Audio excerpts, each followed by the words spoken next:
I am excited again to have Dr. Hallford with us, and he's going to talk to us about a physicist's view of Genesis. And I've already seen some of his material on this on a forum that we had, and it totally, completely changed the way that I look at Genesis. So I'm really excited to have you. Thank you. I appreciate that. For those of you who are not aware, I am a researching professor at a university, and my area of expertise is condensed matter physics, or what people in the Midwest would call chemical physics. And I'm the associate professor of physical chemistry at Midwestern State University, where I have taught and done research for the last 18 years. I'm also a generally licensed minister with the United Pentecostal Church International and a pastor of a daughter work church here in Texas. And so tonight I wanted to speak with you about how a physicist would look at the narrative that Moses wrote in the book of Genesis, specifically the first chapter, at least most of the first chapter.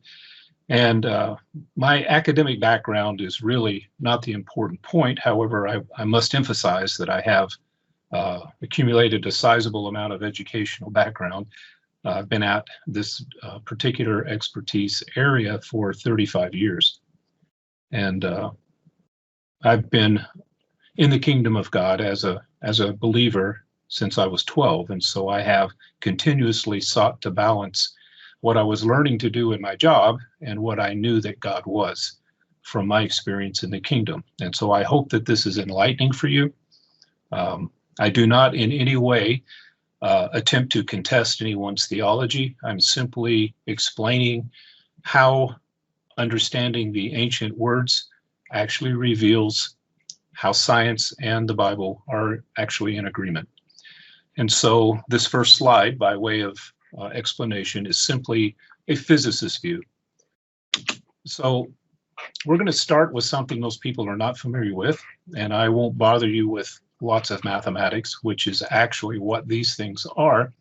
These are the modern descriptions, if you will, the modern words for things that we've known about the universe for a long time. These are the laws of physics in areas like mechanics, statistical mechanics, which is on the quantum scale, electrodynamics, general relativity, which is actually about gravity and time, and then quantum mechanics properly explaining the atomic state and molecules. And so, again, it's not our point of interest to look at these carefully, but they are the reason that we look at the universe the way we do. So this is an example of what those laws give us.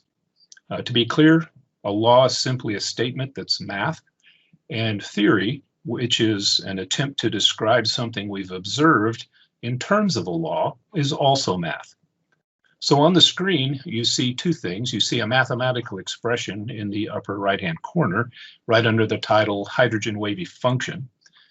And then for the rest of the screen, what you see is calculated probability spaces for atoms.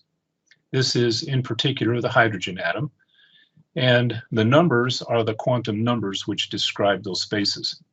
I'd like to point out that this is simply a mathematical model, and it's something that we've used for the last 80 years to describe how atoms actually interact with each other, and its predictive value is very, very good. However, it's just a model. This, on the other hand, is a microwave photograph of a hydrogen atom. And the reason I'm showing this to you is so that you can understand that when we're able to observe something, that is to measure it, our theories become something that we can more depend on explaining what will happen in the universe. In the case of the atom, this description is actually a picture. It's on a CCD collector, just like you would take with your camera, except it's in the microwave wavelength region. In the center is the nucleus, where a single proton exists, and the green-blue colors, lighter colors, are actually interactions with the electron that circles that proton. And all of those splotches you see are high probability points where the image was developed where it interfered with the microwave, and the areas which are dark are places where it didn't. You'll notice that it's fairly fuzzy, and that's because of its small size. This is a single atom captured in a huge tank in a vacuum with a balancing magnetic field. This was done by Danish scholars about 2014. So we are actually taking the photograph of an atom for the first time ever in human history. What I'd like you to notice is that it looks like the model. In the upper left corner, you'll see 200 and 300, two quantum states for the electron on a hydrogen atom. This photograph, with a small amount of error, looks the same. However, that error was expected. It's called Heisenberg's uncertainty, another mathematical theory from quantum mechanics that predicts it's impossible for us to know the location and the energy of an electron at the same time. And so what you see looks like scattering is actually Heisenberg's uncertainty. Our calculations based on pixelation show that this is accurate to better than 99%. So in that fashion, we confirm when a theory is useful because it's predictive. The image you see now is our sun, the local star.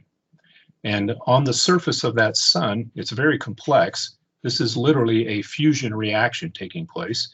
And that large loop you see is highly charged particles captured in a magnetic field. They're actually not leaving the surface of the sun.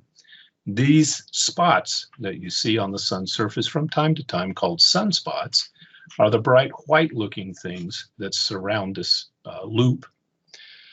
But everywhere else on the surface of the sun, you'll notice that there is a spray of particles leaving the surface. And that is the source of the elements that we see in the periodic table, at least up until the atomic mass of iron is reached. So most of the dust that we see landing on the Earth is actually coming from our local star. It is stardust, and it is going to include the elements from 1 to the element iron. So on the periodic table, you'll notice there are lots of elements beyond iron, and this is sort of problematic for us. These elements are present on the Earth. Up to element 92 is actually the naturally occurring elements, not the synthetic ones. And these elements are here in a way that we do not understand. Anything heavier than iron should not be here unless it came as an object that hit the Earth, but it's clear that it's not the case, as the distribution of these elements is too uniform for them to be localized as collisional products. They are locked in a geological formation. So it's an open question. Where do they come from? How did they get here? The answer is answered for us in something called particle physics. The underlying principles that we use to understand the universe is predicted from particle physics. And what it says is that the elements that we see are the elements that should be seen because their energies that hold their nuclei together are exhausted by the time we get to the iron element in the energies available on the surface of the sun. So anything heavier than that would fall apart. What you're seeing on the screen is a photographic image of a collision that occurred a few years ago at the Hadron Super Collider. And this particular image represents for us the discovery of a particle called the Higgs boson. Over 60 years ago, particle physics predicted this particle should be there. It's never been experimentally observed until this super collider was built, and this experiment was achieved by 3 different groups, measured on several different occasions. And so statistically, we're going to make the assumption that that is, in fact, the Higgs particle leaving to the right in the red rectangles. That particle was actually generated in France and measured in Italy. So it traversed the crust of the Earth, traveled all that distance, and then was detected. The Higgs boson was the last particle that was predicted in the model of the universe that we use. Again, this is an emphasis that our predictive models work well, and this is how we understand how things should work in our universe. This is probably not very understandable, and that's really not the point anyway, but these are the particles that are found in all matter. Starting in the upper left-hand corner, we have the electron, the muon, the tauon, and then some neutrinos. These are massless particles, with the exception of the electron, and they are the way energy is transferred between atoms. On the right hand, we have the quarks, which make up matter. From the physicist's point of view, matter in the universe is just protons. Neutrons are actually protons with more energy than they should have. And if they're taken out of the atom, they will degrade back to the proton. So it's really not important to talk about anything but the proton. The particles in the center, the W and Z particles, those are high energy particles that chain together the high speed quark energies that make up a proton. Over on the right-hand side is the gluon. That's present only when the quark is assembled with down, down, up, and that makes a neutron. That's what holds the nucleus of a proton nucleus together. And then at the very bottom is the Higgs boson. The Higgs is responsible for inertia, which means that matter has mass because of the Higgs. The more interaction it has, the more mass it has. And so this matter idea, and even gravity itself, is tied up in the presence of the Higgs boson.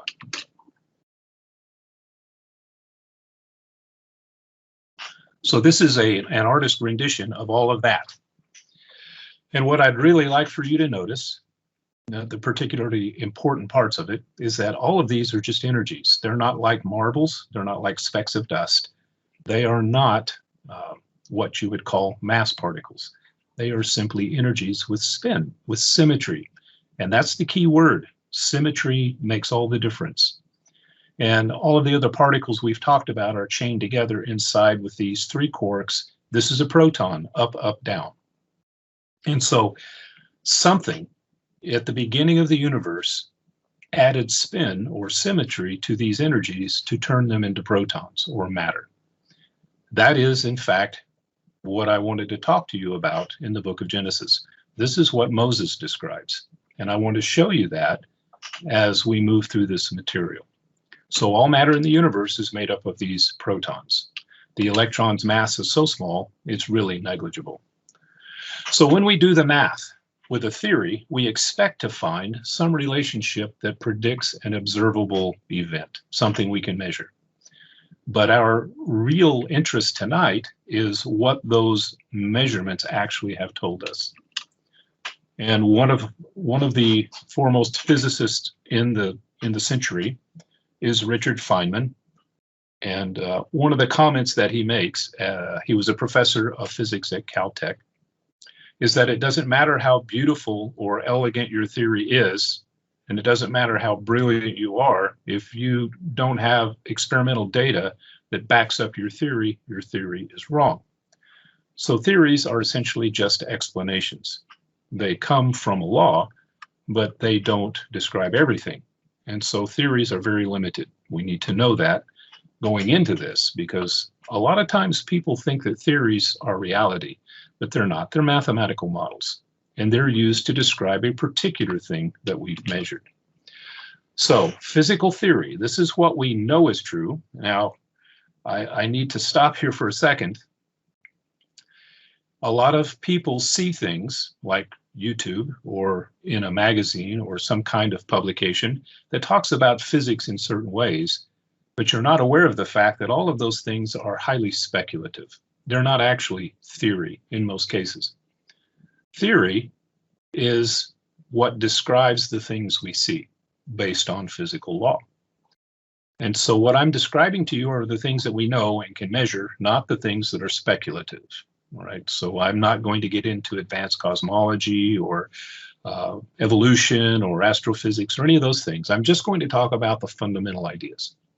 So physical law tells us that the things we measure in the universe, which we call theories, state that the universe began as some empty space.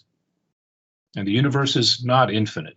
It is actually bounded, but it's empty in the beginning. And then it had in it some kind of energy. And I'm calling it pure because it doesn't exist anymore. Then something happens. A symmetry event results in the proton. And once the proton is formed, we begin to have mass. And mass gives gravity. And gravity collects matter into objects. There is energy transformation between the objects and the atoms of those objects, the photons. And then there's motion, which is just a heat. And eventually, these results give us the particles in nature that we can actually see. So let's go to Genesis and see what Moses actually said. And I'm going to use ancient Hebrew and dissect these words by defining them carefully so that we can see what we might make of it. In Genesis 1:1, it is the only place in the Bible where God actually creates something that doesn't exist in the universe. In the beginning, God created the heaven and the earth. And the words in the beginning are translated from the Hebrew, which means Rashit, the head part. That is the point before which nothing existed. And it's the only place in the Bible this word is used. Everywhere else, it's Bereshit, which means between one point and another. So this word is translated as the beginning, the initial point. Shamayim is another word that is translated as heaven, and it simply means the emptiness above. Eretz, that is the lowercase letter e, earth. Eretz is the smallest fragments or the smallest pieces. It actually literally means the powder you get when you grind up clay pottery.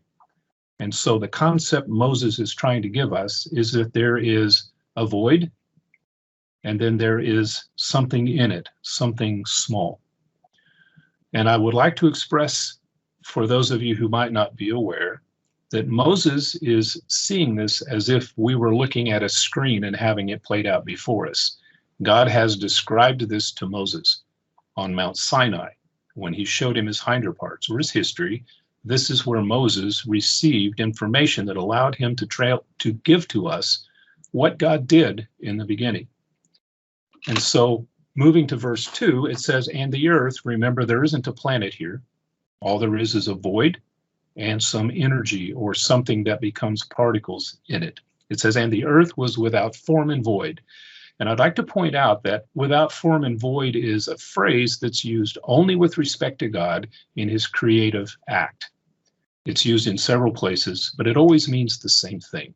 It means it's without the ability to be used. It is not something you can contact.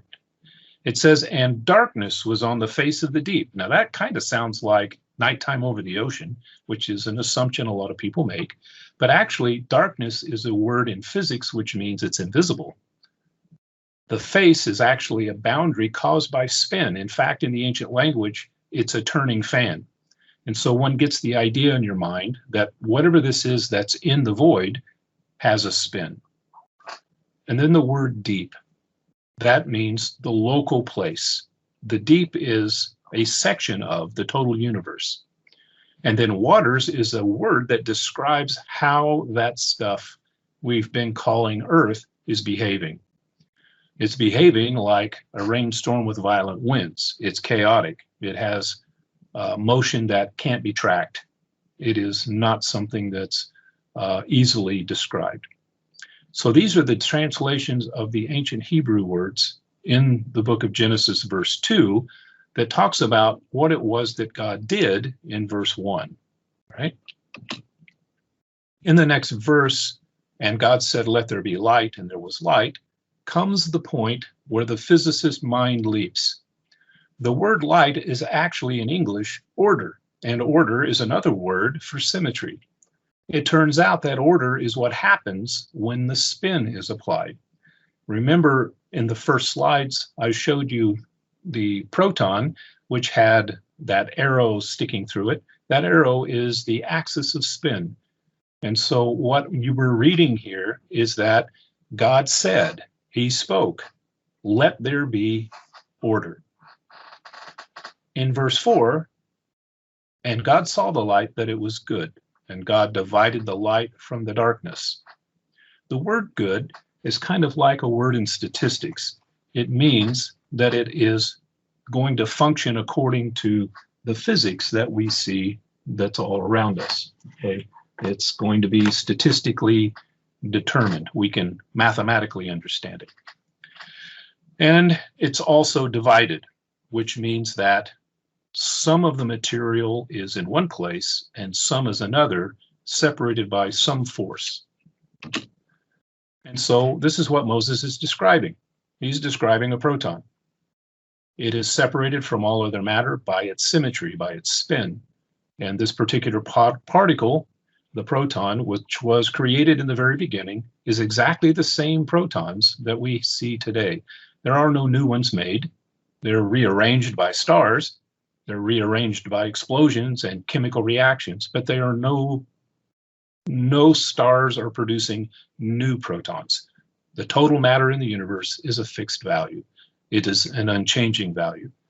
And so every time we see atoms making up molecules, they are the stuff that God made in the very beginning. Hebrews 11:3 tells us something about the energy that God used. It says, through faith we understand that the worlds were framed by the word of God, so that things which are seen were not made of things which do appear. This is exactly what physics says today. Whatever happened in those initial stages of creation, regardless of what you might think caused that, the energy that everything is made from is no longer here. The second thing that we can take from this is that because it's not here, it can't be measured, and science cannot describe it. Science is not capable of understanding it because we can't measure it. And so the creation recorded in Genesis 1 is understood through faith. If you have faith in statistics and science and you don't believe in a God, it's easy to have faith in your numbers. But that's problematic. If you spend enough time looking at it, that all falls apart and you're left with nothing at all.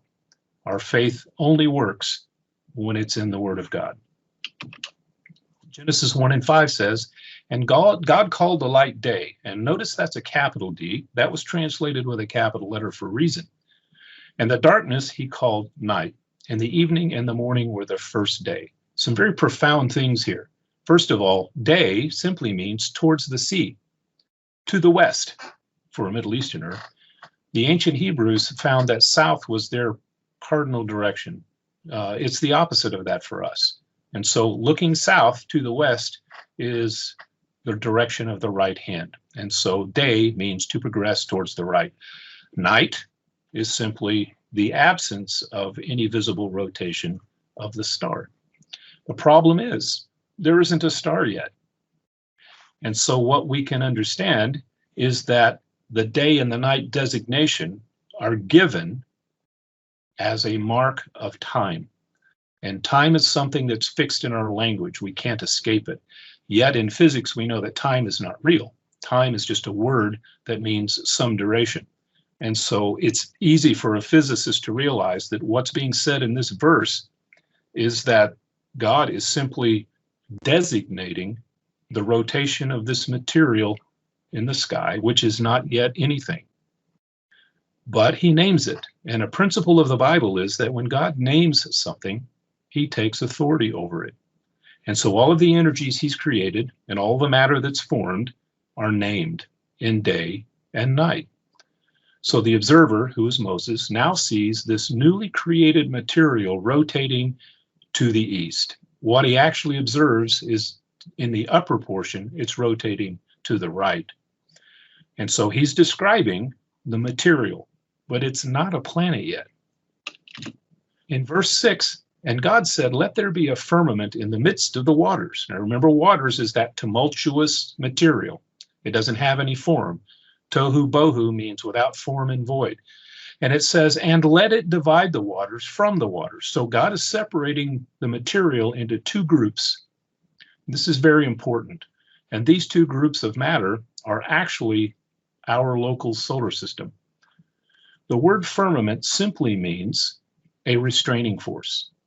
And so in verse 7, it says that, and God made the firmament and divided the waters which were under the firmament from the waters which were above the firmament, and it was so. It actually occurred. And that means the matter is now separated into two groups. And in verse 8, God called the firmament heaven with a capital H. And the Hebrew word for that is Shema, which means the breath or the wind. We would translate that in English today as the sky above us. And then the evening and the morning were the second day. And so basically heaven is a boundary between the deadly vacuum of space full of radiation that would kill anything living and that area where living things is about to be formed. So you might note, first of all, the rotation of this object on the screen would mean that the solid area there would be what Moses considered where he's standing, and all of the other matter would be moving in the sky. This is a radar image of our solar system, and it's actual data. This is measurement, so it's not some kind of model. This is the reality of where we live. And Earth, which is too small to be observed in this radar image, is actually where the signal's coming from. And all you see are the planets and the asteroidal material, maybe some cometary material in some places, all around the sun that the Earth orbits. So this is the matter above. This is what's in the heavens. What's below that, in verse 9, God said, let it be gathered together. He said, let the waters, remember that's the elements that are tumultuous and unable to be made into anything in its present state. Let the waters under the heaven be gathered together into one place, and let the dry land appear, and it was so. Now we're talking about a planet. However, the description is dry, and that word in ancient Hebrew means it's no longer waters, it's not spinning around and tumultuous, it's simply a clump of nothing. It's just dirt, but it's a planet. And so God speaks again. Let me interject here that since verse 2 began, God has been speaking to what he created in verse 1. It's important that you understand that God is speaking to these things and forming them from something that was already created. Now, this is where some scientific observations might be helpful. This is what we call a geological progression. And basically, this is data collected from the coastal areas of all of these land masses listed in the side of the graph here, in the legend. On the right-hand side, we see going upwards from -140 to 0, the depth of the sea level in meters. Along the bottom axis, we see the number of thousands of years ago. There are a couple of things I'd like to point out. First of all, these data are measured and analyzed with an error of about 20%, which means that we're off maybe up to 2,000 years as we get beyond 10,000 years ago, and maybe 500 years as we approach 0. And so those lines you see through the points are called error bars. And the errors are largely in depth and not in time, which gives us great confidence. The second thing I would point out is that the water level of the ocean approached 0 about 8,700 years ago, which exactly coincides a point in our Earth's traverse around the sun when the Earth would be warming. So what scientists have said is that, well, the water must be frozen. That's actually an assumption. What we really know about this data is that 8,700 years ago, the oceans were formed. I would like to point out on this graph that I have noted the fall of Adam is 4,114 BC, as calculated from the dates given in the Bible. And so there's an interval of a couple of thousand years in there where A, it could be error, or B, Adam might have been in the garden for a while. The birth of Christ is also shown, and you'll notice that the sea level really hasn't changed very much since then. In fact, in the last 200 years, the sea level is changed by about 2 centimeters. Most of that is the result of tectonic plate movement, which caused larger land masses to sink into the ocean, thus elevating the depth, like sitting in a bathtub. What makes us have so much confidence in that data is this data. The graph that you see at the bottom of the screen here is mathematically calculated from celestial mechanics. And while we're not going to predict 200,000 years ago in time with what we're talking about, as that's simply a mathematical model, we're looking at the red bar passing through a period of time, which is current. The Earth's tilt, its precession, and its eccentricity around the sun are what determines the climate patterns. 8,700 years ago, the surface of the Earth was minus 60 Celsius. Today, it's around 11, positive. So the Earth is much warmer than it was initially, simply because of its position around the sun. And I'm inferring that it's warm because the temperature is such that water can be a liquid on the surface of the planet. I'd also like to point out that since the red bar measures our current time period and our position in the sun with respect to precession and obliquity, that you would notice that we're at aphelion right now. And in about 8,000 years, we will be at perihelion, and the temperature on the surface of the Earth will be very, very low. That's something to think about in terms of timescale. How much time will the Earth be livable? That's one thing that cosmologists and astrophysicists look at, as well as climatologists. In verse 10, God names the planet. He said, and God called the dry land Earth, capital E, Earth. That's now a name. And the gathering together of the waters called he seas, also a name. And God saw that it was good. So Earth is the name of the planet. God has taken authority over the earth. The waters, or the elements, are gathered together to form some oceans. And the earth now functions from this point like physics of today predicts that it should. What's happened before that was the power of God in creation, not predicted by physics. However, in verse 10, the planet is still void, but it does have water and an atmosphere. So all of the biological matter that is formed from this point, placed within this system, has all that it needs to survive. But in verse 11 and 12, the vegetation that's seeded on the third day, and the next day in verse 14, the sun and the moon and the stars are formed. And so the question is this: how can this vegetation as seeds grow, germinate, and then eventually pollinate if these periods of time that the Bible is talking about are not 24 hours? If the planet Earth was in this non-growing state for an extended period of time, that's one thing. But once the biology was being created from the elements in the earth, it could not become viable at all if there wasn't a sun and a moon. And so since the Bible says the next day in verse 14, the sun and the moon are created, then everything they need is required to live. But these are not epical time periods. They're not 1,000-year periods. They're not millennia. They're 24 hours, a rotation of the planet. So now pretty much by the verse 14, we have this object to look at. I would note, however, that it wouldn't be as green as this is. The second thing that we can note is that the Earth possesses a turning molten iron core, which creates an electromagnetic field that protects us from harmful radiation from the sun. This is very important, as biological species could not survive here without this protection. So Genesis says the universe began as space and energy.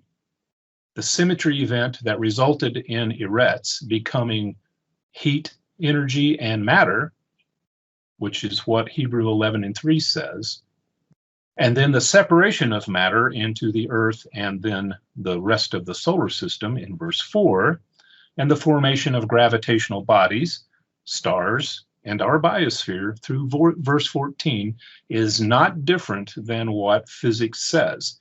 The difference is the time that it took to do this. You need to understand that physicists have made rational and logical deductions about the data they have in order to figure out how it all fits together.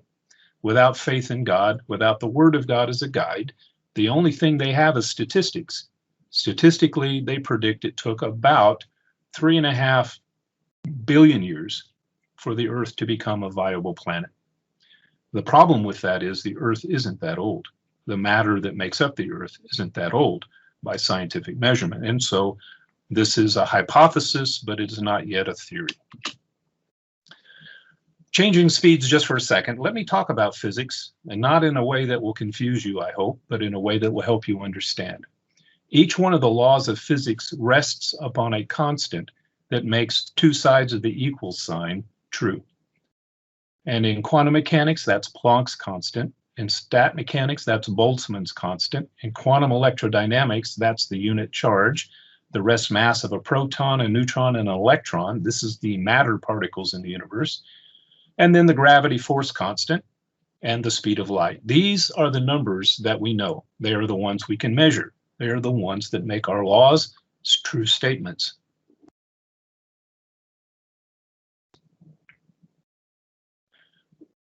It is true that if these numbers varied in 10 to the minus 12th percent values, that is, in their last decimal place, the universe as we know it would not exist. It would be filled with neutron stars, and there would be no light whatsoever.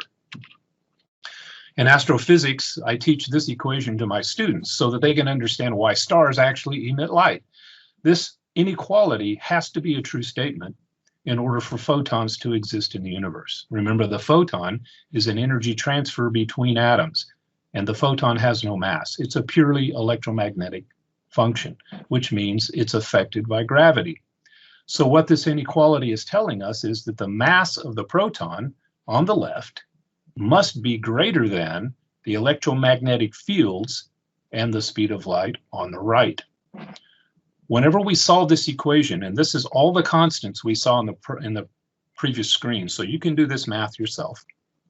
If you substitute the numbers of those constants in for these variables and calculate it, the left-hand side, the mass of the proton squared times gravity divided by the speed of light, is 5.9 times 10 to the minus 39th. On the right-hand side, the charge of the electron to the 12th power times the ratio of the electron to proton mass to the 4th power is 2 times 10 to the minus 39. So what you're looking at is a razor blade edge of physical existence where photons exist. If that number changes by 10 to the minus 12th percent, the universe of light collapses. So a little graph. This is the electromagnetic spectrum that's given off by stars, main sequence stars like our sun. The magnitude that is largest is in the visible to the infrared. It turns out that biological utility is exactly the same place. So these sets of coincidences, as far as astrophysicists are concerned, are actually what's necessary to create a biological environment conducive to life. And so the radiant energy that gets to the planet Earth from our sun matches exactly what our sun produces. Arthur Compton was a physicist in the 20th century, and when I was studying to be a physicist, he had won the Nobel Prize for discovering a way for energy to transfer from pure electromagnetic radiation like a photon to particles like electrons or protons. This was his statement at a conference. For me, faith begins with a realization that a supreme intelligence brought the universe into being and created man. It is not difficult for me to have this faith, for an orderly, intelligent universe testifies to the greatest statement ever uttered, in the beginning God. So I'm putting this slide here so that you will be aware of the fact that when I was becoming a physicist, most of the physicists I studied under were Christians. There are a few who were agnostic. more and more often, we find physicists are coming from foreign countries with their points of view of religion. But when I was in school in the USA, they were mostly believers. So Richard Feynman, who again is a Caltech professor, one of the preeminent physicists of the 20th century, makes this statement. The first principle, and he's talking about science, is that you must not fool yourself, and you are the easiest person to fool. This is more true than you could ever understand. This is what scientists fight all the time, is their predisposition to see things fitting in their own worldview. But this man, who was a believer in the 1930s, this is Heisenberg, who was the father of quantum physics, made this statement at a meeting of Christian scientists, and not the religion Christian scientists, but scientists who were Christians.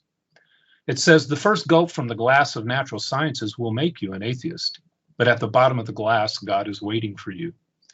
What he says is that if you study long enough, you begin to realize that everything that's really said by physics is not in disagreement with what the Bible is saying. There's a reason for this, and the Bible tells us what this reason is. Exodus 20, 4-6 talks about idols, the likeness of things in heaven or in earth or under the ocean. It says you will not worship them or serve them, because God says, I am God. So the point is, the word hate in this passage, defined as an ancient Hebrew word, simply means to neglect the rights, concerns, or physical existence of something. It's not an emotion, okay? It is simply looking the other way. I would like to interject a little astrophysics. This is a blue jar. In fact, blue giant. This supergiant is actually in Rigel, in the constellation Orion, and it's burning helium instead of hydrogen. So it's very bright blue. It's very beautiful. Our star has a lifespan of about 12 billion years. This blue giant is only a few hundred million, just a few percent of a yellow star. The problem is we still have them, and we don't see any new ones being formed. Not what one would expect with a very, very old universe. Scientists in astrophysics have been collecting microwave data from the Big Bang. Some requirements of the Big Bang are that space is homogeneous, that is, it's uniformly distributed and not unique, and that the Earth is not particularly near the center of the universe. The second thing is that the Big Bang took place with a signature that's in the microwave range. And so the satellite is mapping out microwave radiation from space. And scientists from the United States published a paper saying they found a pattern in the microwave that allowed them to see where matter began. Unfortunately for the United States scientists, we have exactly one satellite that measures this, and we have information about dust in space, which scatters microwaves, which is inferior to that owned by European scientists. And so those scientists reevaluated the data that were published and said, you're wrong about that. There is no pattern in the microwave that suggests the Big Bang.